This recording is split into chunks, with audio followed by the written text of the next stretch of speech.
안녕하십니까. 5월 24일 목요일 오전 11시를 넘긴 시간입니다.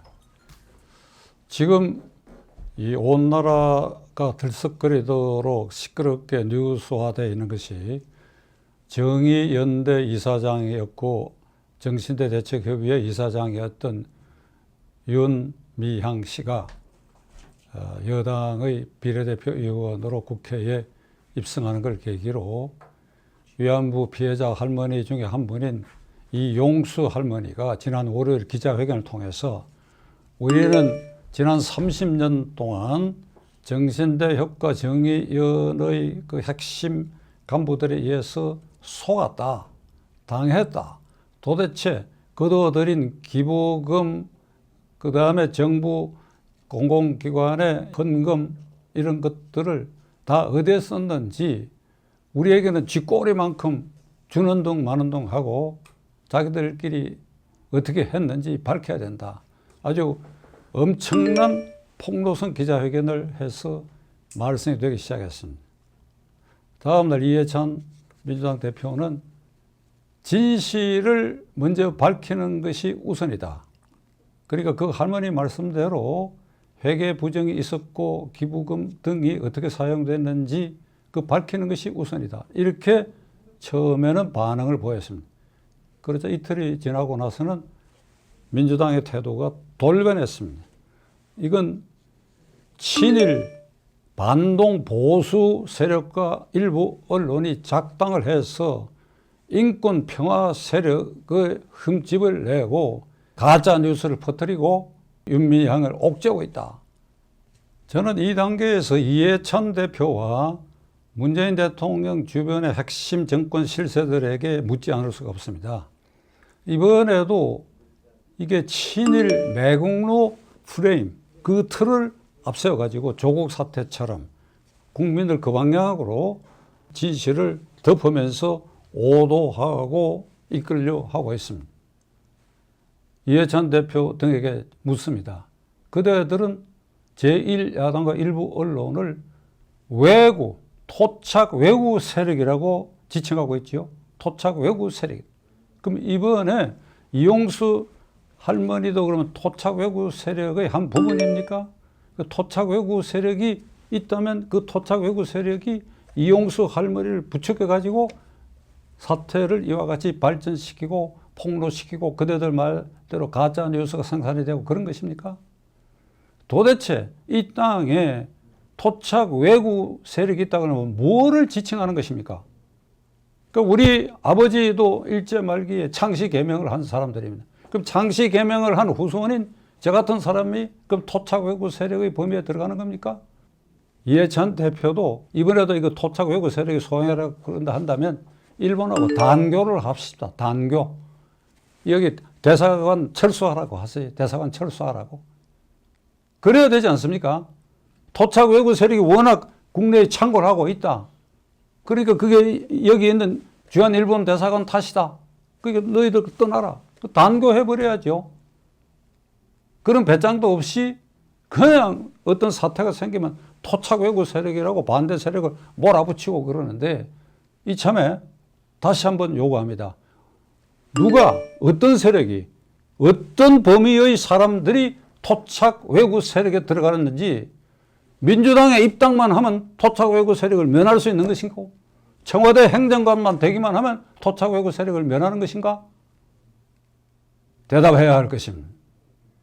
윤미향 전 이사장 비례대표 당선자는 이 소용돌이에서 이게 전부 가짜 뉴스다. 이게 야당과 일부 언론에 의한 모략극이다. 그러니까 지난번에 작고하신 김복동 할머니의 유지를 받들어서 김복동 장학기금을 마련하는데 그것이 윤미향 개인의 예금 통장으로 돈이 들어왔다. 그러니까 이걸 밝힐 수가 없다. 기부한 사람이 밝히는 걸 원치 않기 때문에 밝힐 수가 없다. 예를 들면 이런 변명을 하고 있는데 시청자 여러분, 이런 행태가 이게 납득이 가십니까?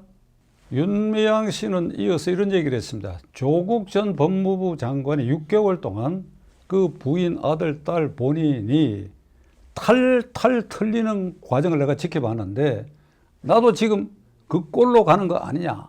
이게 내가 이렇게 당할 수가 있느냐. 또 이런 항변, 하소연 비슷한 말까지도 지금 쏟아내고 있습니다. 말이 나온 김에 시청자 여러분께 말씀드리겠습니다. 조국 전 법무장관은 요 며칠 전에 그와 관계되는 재판에 출석하면서 이런 말을 공개적으로 했습니다. 당당한 표정으로 지치지 않고 끝까지 싸우겠다. 이런 말을 했습니다. 윤미향 씨도 그걸 닮아가지고 언론에 나와가지고 모략극이다. 조국 전 장관처럼 나도 당하고 있다. 이랬습니다. 이 두 사람의 이 태도가 아주 유사한데 대한민국의 고위 인사, 윤미향 씨쯤 되면 고위층 인사라고 할 수 있죠. 영향력이 크고 조국 씨는 뭐 법무장관도 뭐 얼마 짧은 기간 하고 그랬으니까. 그런데 이런 고위 인사들의 도덕률, 도덕성이 이 수준인가? 시청자 여러분, 우리 잠시 한번 생각해 보십시다. 그럼 어떻게 해야 되느냐? 박찬종이 네 생각에. 그래, 내가 죄가 없다. 그리고 이게 전부 가짜뉴스에 내 모략을 당하고 있다 하더라도 일이 이쯤 되고 언론에 노출됐을 때는 조국 씨 경우에는 국민 여러분들에게 어떻든 저로 인해서 이렇게 심려를 끼쳐드린 데 대해서 정말 죄송합니다. 그래서 사실은 법정에서 모든 것을 진실을 밝히겠습니다. 여러분들이 좀 지켜봐 주셔야겠습니다. 아, 이 정도 말을 못합니까? 이 정도 말도 못합니까? 윤미향 씨도 마찬가지. 제가 오랜 시간 정대협 정의연을 맡아왔기 때문에 뭐 여러 구설수가 있을 수도 있고 합니다. 그러니까 이렇게 시끄럽게 된 데 대해서 이용수 할머니를 비롯해서 위안부 피해자 할머니들에게 송구스럽고 죄송하게 생각합니다. 그리고 국민 여러분들께도 이렇게 소란스럽게 된 데 대해서 면목이 없습니다. 그러나 진실은 지금 알려진 것과는 다르니까 진상조사에 제가 철저히 응하겠습니다. 아, 이 정도 얘기를 할 수 있어야 되는 거 아닙니까? 시청자 여러분.